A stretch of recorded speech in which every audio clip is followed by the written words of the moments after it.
आकाशवाणी के अंदाज में ऑडियो बुलेटिन शिमला न्यूज 21 जून रविवार वक्त सुबह के 9 बजे। मैं हूं गुलफशान अंसारी।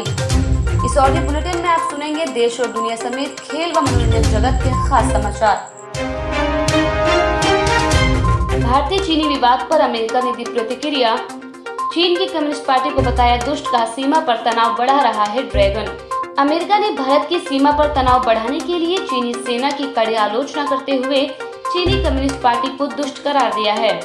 चीन की सरकार पर बरसते हुए अमेरिकी विदेश मंत्री माइक पोम्पियो ने कहा है कि चीन की कम्युनिस्ट पार्टी मुक्त दुनिया के नाटो जैसे संस्थानों द्वारा की गई प्रगति को निष्फल बनाना चाहती है। चीन अपने फायदे के हिसाब से नियम कायदे बनाना चाहता है। पोम्पियो ने भारत का समर्थन करते हुए कहा कि दुनिया के सबसे बड़े लोकतंत्र भारत के साथ चीन की फौज सीमा पर तनाव बढ़ाने में जुटी हुई है। दक्षिण चीन सागर में भी यह जमावड़ा बढ़ाकर गलत तरीके से अपना क्षेत्र बढ़ाने में लगी है। अमेरिकी विदेश मंत्री ने चीन पर निशाना साधते हुए कहा कि पूर्वी चीनी नेता डेंग जियोपिंग कहा करते थे कि अपनी ताकत छिपाओ, अपने समय का इंतजार करो। चीन आज हमारी उदारता का फायदा उठा रहा है। नेपाल ने शनिवार को एक बयान में भरोसा जताया कि उसके दोनों मित्रवत पड़ोसी भारत और चीन क्षेत्र और विश्व शांति की स्थिरता को ध्यान में रखते हुए शांतिपूर्ण तरीके से वास्तविक नियंत्रण रेखा पर अपने सीमा विवाद को सुलझा लेंगे।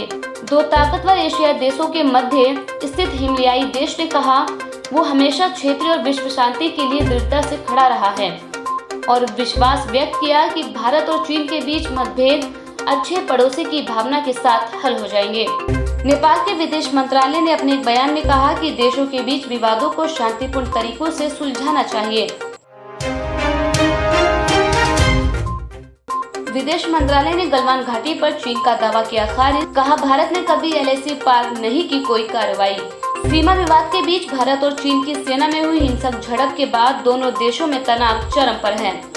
इसी बीच भारत ने पूर्वी लद्दाख में गलवान घाटी पर संप्रभुता को लेकर चीन के दावे को शनिवार को खारिज करते हुए जोर दिया कि चीनी पक्ष की ओर से बढ़ा चढ़ाकर और झूठे दावे करने के प्रयास स्वीकार्य नहीं है। विदेश मंत्रालय के प्रवक्ता अनुराग श्रीवास्तव ने कहा है कि गलवान घाटी पर चीन का दावा अतीत की चीन की स्थिति के अनुरूप नहीं है। उन्होंने कहा है कि चीनी पक्ष द्वारा अतिक्रमण के किसी भी प्रयास का हमेशा हमारी ओर से उचित जवाब दिया गया है। उन्होंने आगे कहा कि गलवान घाटी के संबंध में स्थिति ऐतिहासिक रूप से स्पष्ट है। गलवान घाटी में वास्तविक नियंत्रण रेखा अर्थात LAC को लेकर चीनी पक्ष की ओर से बढ़ा चढ़ाकर और झूठे दावे करने के प्रयास स्वीकार्य नहीं है। गलवान पर चीन का दावा अतीत की चीन की स्थिति के अनुरूप नहीं है। विदेश मंत्रालय के प्रवक्ता इस मुद्दे पर एक सवाल का जवाब दे रहे थे। साथ ही उन्होंने यह भी कहा कि इस झड़प में चीन के दोगुने सैनिक मारे गए हैं। उन्होंने कहा कि हमारे 20 शहीद हुए हैं तो चीन के इससे ज्यादा सैनिक मारे गए हैं, लेकिन चीन यह नहीं बताएगा। वहाँ हर चीज को छिपाया जाता है। वहाँ चीन के दोगुने से ज्यादा सैनिक मारे गए हैं। हमारे सैनिकों ने बदला लेकर शहादत दी है। चीन से तनाव के बाद महंगी होने जा रही हैं दवाइयाँ। पूर्वी लद्दाख के गलवान घाटी में भारत और चीन के सैनिकों के बीच हिंसक झड़प और दोनों देशों में बड़े तनाव के बीच दवाइयों के दाम बढ़ सकते हैं।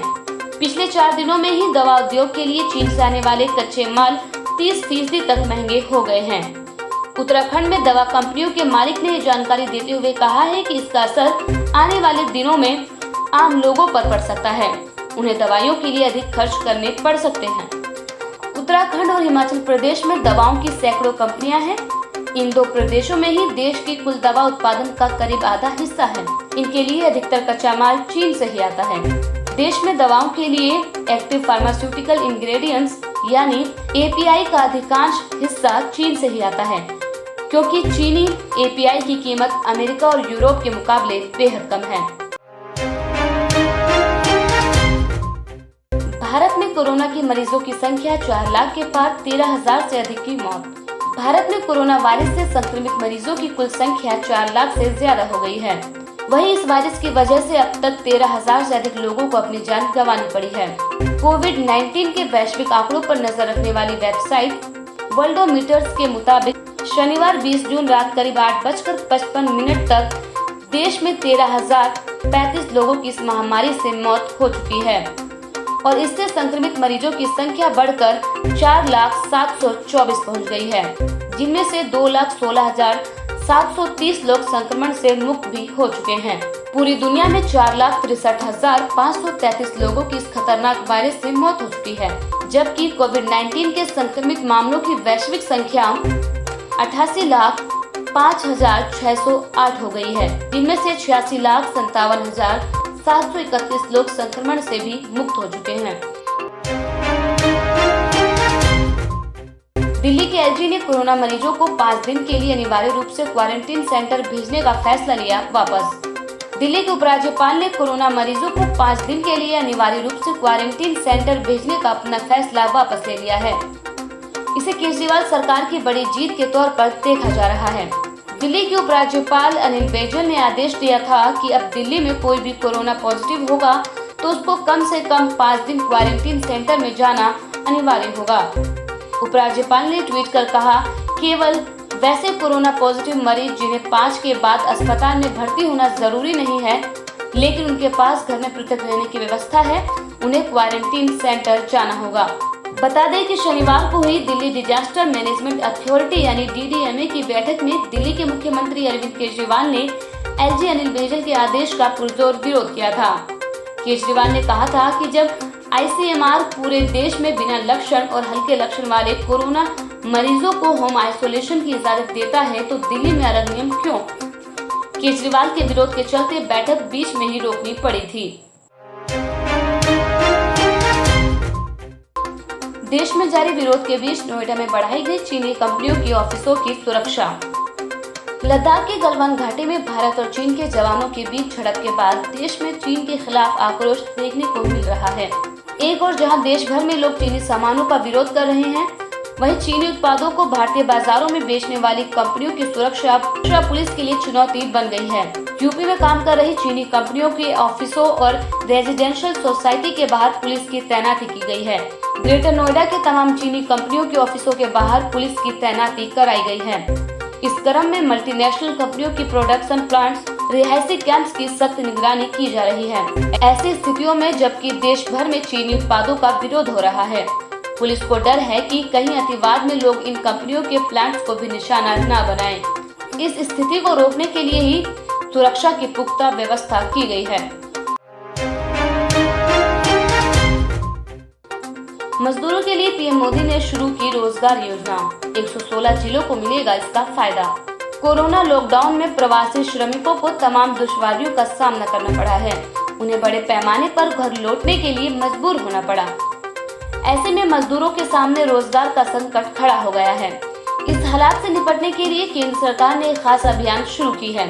इस योजना का नाम गरीब कल्याण रोजगार है। योजना की लॉन्चिंग प्रधानमंत्री नरेंद्र मोदी ने की है। गरीब कल्याण रोजगार अभियान नाम की इस योजना को वीडियो कॉन्फ्रेंसिंग के जरिए बिहार में लॉन्च किया गया। इस योजना के डिजिटल शुभारंभ में 5 अन्य राज्यों के मुख्यमंत्री और कुछ केंद्रीय मंत्रियों ने हिस्सा लिया। पीएम मोदी ने बिहार के उप मुख्यमंत्री और मुख्यमंत्री की मौजूदगी में वीडियो कॉन्फ्रेंसिंग के माध्यम से इस अभियान की शुरुआत की है। यह अभियान बिहार के खगड़िया जिले के ग्राम तेलीहर ब्लॉक बेलदौर से लॉन्च किया गया है। पीएम मोदी ने इस दौरान कहा है कि बिहार, उत्तर प्रदेश, झारखंड, ओडिशा, मध्य प्रदेश और राजस्थान के 116 जिलों में ये अभियान पूरे जोर शोर के साथ चलाया जाएगा। कितना ही टैलेंट इन दिनों वापस अपने गांव लौटा है। देश के हर शहर को गति और प्रगति देने वाला श्रम और हुनर जब खगड़िया जैसे ग्रामीण इलाकों में लगेगा तो इससे बिहार के विकास को भी कितनी गति मिलेगी। गरीब कल्याण रोजगार अभियान के तहत आपको रोजगार देने के लिए 50,000 करोड़ रुपए खर्च किए जाने हैं। इस राशि से गांव में रोजगार के लिए, विकास के कामों के लिए करीब 25 कार्य क्षेत्रों की पहचान की गई है। कोरोना संकट के बीच बिहार में डॉक्टरों ने मरीजों की जान बचाने के लिए किया रक्तदान। कोरोना वायरस महामारी के चलते अधिकतर लोग अपने घरों में हैं और कोरोना के डर के चलते बाहर नहीं निकल रहे हैं। इस बीच कोरोना से जंग लड़ रहे डॉक्टरों को मरीजों की जान बचाने में ब्लड बैंक में खून की कमी की चुनौती का सामना करना पड़ रहा है। बिहार में इसी कमी से निपटने के लिए कुछ डॉक्टर्स और स्वास्थ्य कर्मी न सिर्फ कोरोना के मरीजों के लिए बल्कि दूसरे मरीजों के लिए भी रक्तदान कर रहे हैं। Indira Gandhi institute of medical science के सुपरिटेंडेंट डॉक्टर मनीष मंडल ने कहा कि कोरोना मरीजों के इलाज के साथ साथ हम बहुत जटिल सर्जरी भी कर रहे हैं। इस दौरान सबसे ज्यादा खून की जरूरत पड़ती है। लोगों के घरों में होने के चलते फिलहाल ब्लड बैंक में खून की कमी है। उन्होंने आगे कहा कि मैं लोगों से प्रार्थना करता हूं कि वे आगे आएं और रक्तदान करें। इससे बहुत से लोगों की जान बचेगी। स्वास्थ्य विभाग के मुताबिक कोविड की कुल 7,181 मामले बिहार में हैं, जिसमें 2,033 एक्टिव मामले हैं और 5,098 मरीजों का उपचार हो चुका है। इस महामारी से राज्य में 50 लोगों ने अपनी जान गंवाई है। सूर्य ग्रहण से पहले लगा सूतक काल, मंदिरों के कपाट हुए बंद, बरते ये सावधानियां। 4 साल के सबसे बड़े दिन 21 जून को सूर्य ग्रहण लगने जा रहा है। चूंकि यह ग्रहण भारत में दिखाई देगा, इसलिए इसका सूतक काल भी मान्य होगा। यह ग्रहण आषाढ़ महीने की अमावस्या को पड़ रहा है, इसलिए धार्मिक दृष्टि से यह सूर्य ग्रहण काफी अहम माना जा रहा है। पूरे भारत में ग्रहण के समय 21 जून को सुबह 10:20 से शुरू होकर दोपहर 1:48 तक जारी रहेगा। दोपहर 12:01 पर ग्रहण अपने चरम प्रभाव में होगा। ज्योतिष शास्त्री ग्रहण के करीब 12 घंटे पहले सूतक काल मानते हैं। इसका मतलब है कि सूतक काल 12 घंटे पहले 20 जून रात करीब 10 बजे से शुरू हो चुका है। यह ग्रहण खत्म होने तक रहेगा। 10 बजे सूतक काल लगते ही मंदिरों के कपाट बंद हो गए। भुज भारत का पहला शहर होगा जहां ग्रहण की शुरुआत सुबह 9:58 पर होगी, जबकि दिल्ली में सूतक टाइम की शुरुआत 10:20, मुंबई में 10:43, चेन्नई में 10:22, लखनऊ में 10:26 पर, कानपुर में 10:24 पर, कुरुक्षेत्र में 10:21 पर और देहरादून में 10:24 पर शुरू होगा। एक्टर सुशांत सिंह राजपूत के बायोपिक पर काम शुरू, निखिल आनंद होंगे डायरेक्टर। दिवंगत अभिनेता सुशांत सिंह राजपूत के जीवन पर एक बायोपिक बनने जा रही है। इस फिल्म को हिंदी, तेलुगु और तमिल भाषाओं में बनाई जाएगी और निर्माताओं ने इसे 2022 में रिलीज करने की योजना बनाई है। कथित तौर पर फिल्म को आम जनता की फंडिंग द्वारा वित्त पोषित किया जाएगा और इसके लिए एक आधिकारिक सोशल मीडिया पेज होगा। इस बेनाम परियोजना का निर्देशन निखिल आनंद करेंगे। इस बारे में आनंद ने कहा है कि इस तथ्य को स्वीकार करना दर्दनाक है कि सुशांत शारीरिक रूप से हमारे साथ नहीं है। सुशांत हर आदमी के लिए प्रेरणा थे जो बड़ा बनना चाहते थे। वह न केवल एक उत्कृष्ट कलाकार थे, बल्कि एक बुद्धिमान इंसान होने के साथ साथ एक महान इंसान भी थे। मुझे उम्मीद है कि वह जहां भी हैं खुश हैं। उस पर मेरी फिल्म उनके लिए एक श्रद्धांजलि होगी। मुझे यह भी उम्मीद है कि यह अधिक लोगों के उद्योगों का हिस्सा बनने के लिए प्रेरित करेगा और एक बदलाव लेकर आएगा। मुझे उम्मीद है कि नकारात्मकता कम होगी और बॉलीवुड भाई भतीजावाद पर प्रतिभा को अधिक तरजीह देगा। परियोजना के लिए अनुसंधान और तैयारी के हिस्से के रूप में आनंद फिल्म को और सटीक बनाने के लिए सुशांत के रिश्तेदारों, परिवार और दोस्तों से मिलने की योजना बना रहे हैं। सुशांत सिंह राजपूत के डॉक्टर ने किए 4 चौंकाने वाले खुलासे। सुशांत सिंह राजपूत ने 14 जून को आत्महत्या कर ली थी और पुलिस इसके पीछे छिपे कारणों का पता लगा रही है। डिप्रेशन के शिकार सुशांत अपना इलाज मनोचिकित्सक डॉक्टर केसी चावला से करा रहे थे। साइकेट्रिस्ट से पुलिस ने पूछताछ की और उन्होंने कई चौंकाने वाले खुलासे किए। सुशांत को अंकिता लोखंडे से अलग होने का अफसोस था। अंकिता और सुशांत ने पवित्र रिश्ता नामक टीवी धारावाहिक में एक साथ काम किया था। वही दोस्ती हुई जो प्रेम में बदल गई। दोनों ने लगभग 6 साल डेटिंग की और फिर ब्रेकअप हो गया। ब्रेकअप के बाद शुरुआत में तो सुशांत ठीक रहे, लेकिन बाद में उन्हें एहसास हुआ कि अंकिता जितना उन्हें चाहती थी उतना कोई नहीं चाहता था, लिहाजा वे परेशान रहने लगे। सुशांत पिछले 1 साल से डिप्रेशन में थे और उन्हें रात में नींद भी नहीं आती थी। वे कुछ घंटे ही सो पाते थे। डॉक्टर के अनुसार वे कृति सेनन के साथ भी जुड़े, पर ये रिश्ता लंबा नहीं टिक पाया। दोनों ने राबता फिल्म में साथ काम किया। फिल्म फ्लॉप रही और रिश्ता भी। एक स्टार किड के साथ सुशांत का रिश्ता जुड़ा, लेकिन स्टार किड की मां को सुशांत पसंद नहीं थे, इसलिए ये रिश्ता टूट गया। चीनी कंपनियों के साथ करार पर अगले सप्ताह फैसला करेगी बीसीसीआई। लद्दाख के गलवान घाटी में चीनी सैनिकों द्वारा 20 भारतीय सैनिकों के बलिदान होने के बाद भारतीय क्रिकेट कंट्रोल बोर्ड यानी बीसीसीआई ने अपना कड़ा रुख अख्तियार कर लिया है। भारतीय क्रिकेट बोर्ड के पास ऐसे कई स्पॉन्सर यानी प्रायोजक हैं जो किसी न किसी तरह चीन से जुड़े हुए हैं। बीसीसीआई ने वीवो, ड्रीम 11 जैसी चीनी कंपनियों के साथ हुए करार पर एक बार दोबारा विचार करने का फैसला किया है। यही वजह है कि आईपीएल की गवर्निंग बॉडी चीनी कंपनियों के साथ मौजूदा करार को लेकर अगले सप्ताह बैठक आयोजित करने जा रही है। इस बैठक में चीनी कंपनियों के साथ हुए करार के भविष्य पर फैसला लिया जाएगा। बता दें कि आईपीएल की मुख्य मौजूदा प्रायोजक मोबाइल बनाने वाली चीनी कंपनी वीवो है। यही नहीं, बीसीसीआई की घरेलू अंतर्राष्ट्रीय सीरीज में पेटीएम मुख्य प्रायोजक है, जिसमें चीनी कंपनी अलीबाबा ने पैसा लगाया हुआ है। इतना ही नहीं, ऑनलाइन शिक्षा देने वाली भारतीय कंपनी बायजू में भी चीनी कंपनी का पैसा लगा हुआ है।